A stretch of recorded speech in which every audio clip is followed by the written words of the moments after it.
Assalamualaikum warahmatullahi wabarakatuh. Perkenalkan, nama saya Rahmat Dani dari HTN 6A. Saya di sini akan membuat video mengenai materi-materi dari beberapa kelompok di mata kuliah hukum pidana kemarin yang sudah tampil. Mungkin saya di sini akan sedikit menjelaskan beberapa materi dari kelompok-kelompok tersebut.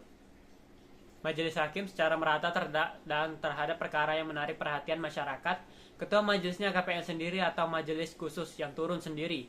Sebelum berkas diajukan ke muka persidangan, ketua majelis dan anggotanya mempelajari terlebih dahulu berkas perkara sebelum perkara disidangkan. Nah, majelis terlebih dahulu mempelajari berkas perkara untuk mengetahui apakah surat dakwaan telah memenuhi syarat formil dan juga material. Nah, tahap-tahap persidangan perkara pidana, surat dakwaan, aturan surat terdakwa diatur dalam Kitab Hukum Acara Pidana atau KUHP. Surat dakwaan adalah dasar pemeriksaan dalam hukum perkara pidana di pengadilan, sekaligus membatasi ruang lingkup pemeriksaan suatu perkara yang disusun atau dibuat oleh jaksa penuntut umum.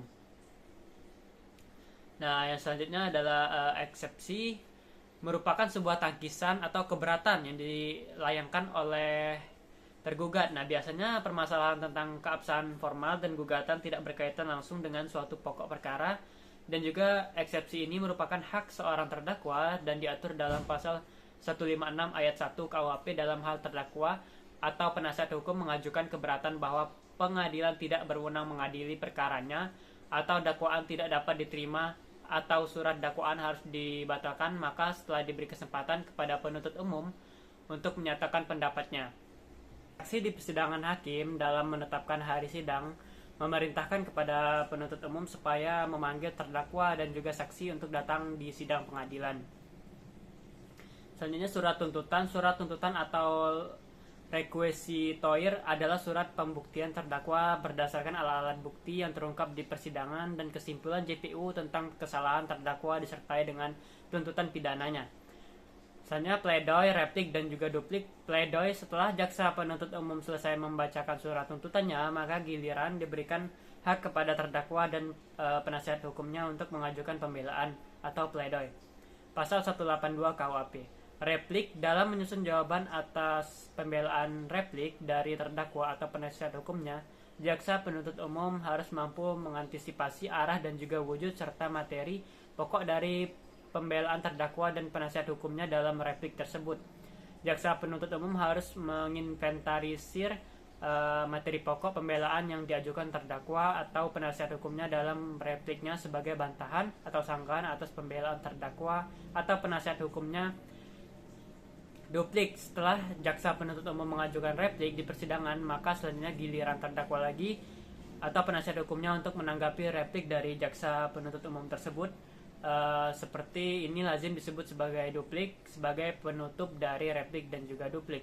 Dibuat suatu kesimpulan yang menyimpulkan semua tanggapan dan tangkisan. Nah, sebelum majelis hakim mengambil sikap dan menyusun keputusan, biasanya majelis hakim memberikan kesempatan kepada terdakwa apakah masih ada yang perlu disampaikan atau dibuktikan.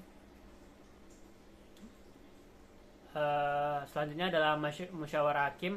Musyawarah hakim sendiri adalah acara terakhir sebelum majelis hakim mengambil suatu kesimpulan atau sebelum majelis hakim mengucapkan putusan.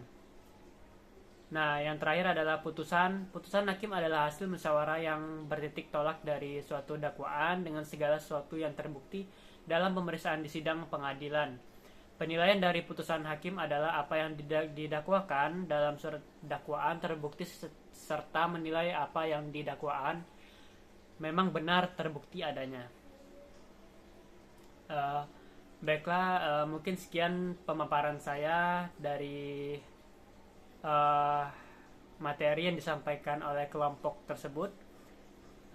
Mungkin jika ada salah-salah kata dan juga salah penyampaian, saya mohon maaf. Saya akhiri. Wassalamualaikum warahmatullahi wabarakatuh.